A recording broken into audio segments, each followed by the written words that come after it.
Okay.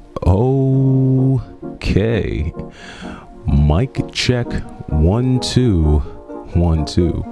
I am the Y2K Collector, and I am back in the studio making some of my more normal videos that I used to make. It's been a while since I've been able to put out videos in this format. There's been a lot of changes, and if you saw some of my videos, some of the videos that I made towards the end of last summer, you'll know that I'd actually paused on the video game collecting and actually started selling a lot of my collection to start an Airbnb business. So I've got a ton of updates on that. There's a lot of really cool stuff happening there. But even more importantly, I've actually been able to get rid of a lot of filler titles over the last year. I've also sold off some quality titles, maybe not the most rare, but they were still like quality titles. And I've really just been focusing on getting a lot of the games that give me nostalgia, some of the more older retro stuff, some of the more rare titles that are more rare, as well as just, things that I'm interested in. And, some of those titles have been pretty pricey. So it's been an interesting journey over the last year. A lot has changed on the collecting scene. And I think people are starting to come to grips with the fact that some of these prices are outrageous. It's still very expensive to purchase the more rare stuff. That stuff, it doesn't seem like that stuff's gone down much in price, but I'm just starting to see a little bit more of a tapering off of interest and spending when it just comes to some of these games that I've seen out here. So I don't want to do too much jabbering or blabbering. I just want to get right to the meat and potatoes of why I put together this video today. And it is because I have finally gotten my hands on one of the three holy grails that I've wanted to add to my collection. This is a game that I don't think has been released on any other platform. I don't think it's ever been re-released, but it is a true classic, and I don't know how many people know about it. But without any further delay, Burning Rangers. So I finally got my hands on a copy of Burning Rangers, and this is a very clean copy for the Sega Saturn. And if you're not familiar with what this game is about, Burning Rangers is basically a game where you're somewhat of a futuristic firefighter. So you have like a blaster, and you go around different buildings and different areas putting out fires using your blaster.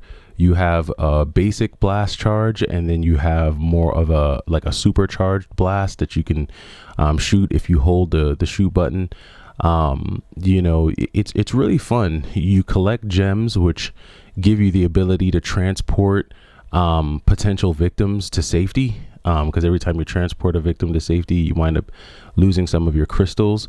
But I just thought that this was a very cool, not fully open world, but this is like a 3D platforming game on the Sega Saturn. And when I got my Sega Saturn, I mainly got it for a lot of the 2D games because I was really huge into the shoot 'em ups.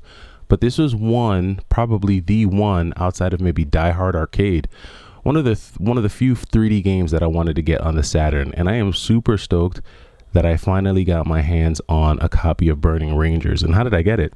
Well, I wound up taking basically $1,300 worth of games to my local game store and trading it in, and they gave me some really, really great value for the games that I sold.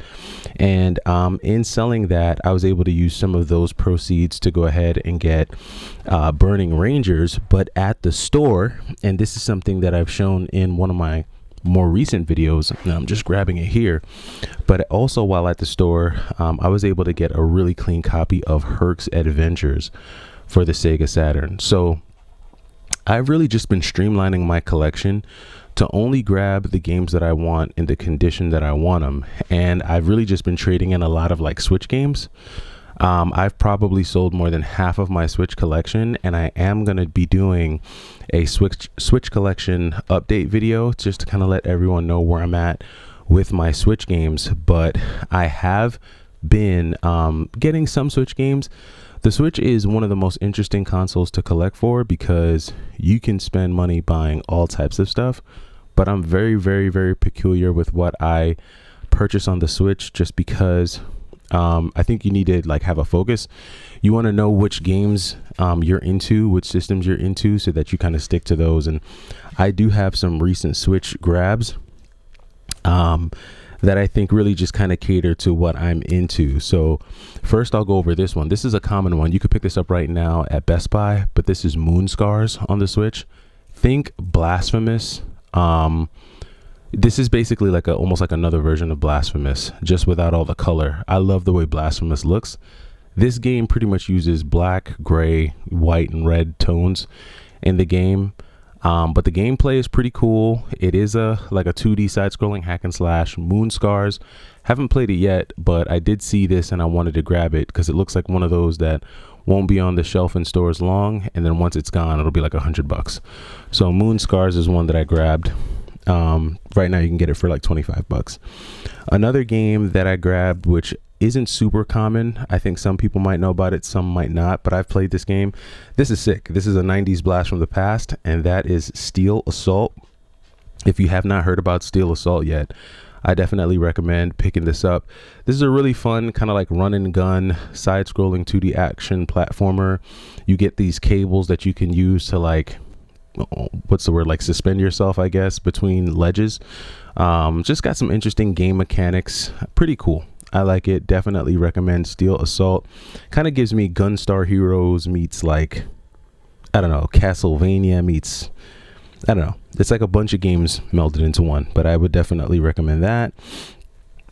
Another game that a lot of people probably know about, but may or may not have gotten their pre-order yet, and that is River City Girls 2.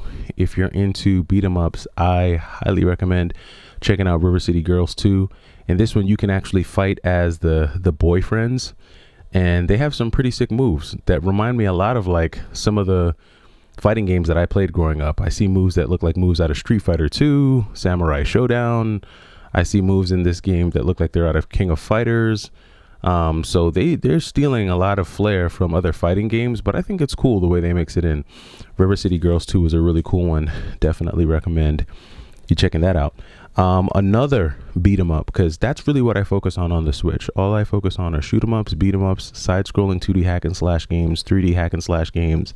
It's pretty much it. It has to be like a quirky game for me to get into it. All right, another game that you may or may not have heard about, but this is a cool one again. Kung Fury. This is a really cool retro 80s style beat 'em up. I mean, even the way the game presents, it looks like it's being presented on like an older like tube television. You've got David Hasselhoff there in the back, and I think this was a TV show or a movie, Kung Fury. So they made a beat 'em up video game out of it. This is by Limited Run, and this is one that I would recommend. I think this is a pretty sick game. Definitely want to check that out. Kung Fury on the Nintendo Switch. And then last but not least, I've got a game here that I think you may want to check out. This is a cool one. Double Dragon Gaiden. I think a lot of people know about this. This is not like rare or anything. You can pick this up at GameStop, Best Buy, wherever you want. But this is a cool one. This is a cool looking beat 'em up. I haven't played it yet, but this is another one of those ones that once they run out and they're no longer sold in the stores, I could easily see this one going up as well. These shoot 'em ups and beat 'em ups tend to do that. Just because I think if you're a person who's into shoot 'em ups and beat 'em ups, you're always going to be into that type of game, and they're just really fun action style games. But that does it for me in this most recent pickup. I'm like I said, I'm really stoked to be able to get my hands on a clean copy of Burning Rangers. I've already started to play it. It's a fun game, short game, from what I understand, but it is a ton of fun, very interesting, very cool. The mechanics, just the concept of this game. And this released actually in 1999. So you can kind of see the transition between the Saturn and the Dreamcast, because I feel like the Dreamcast came out like maybe a year later.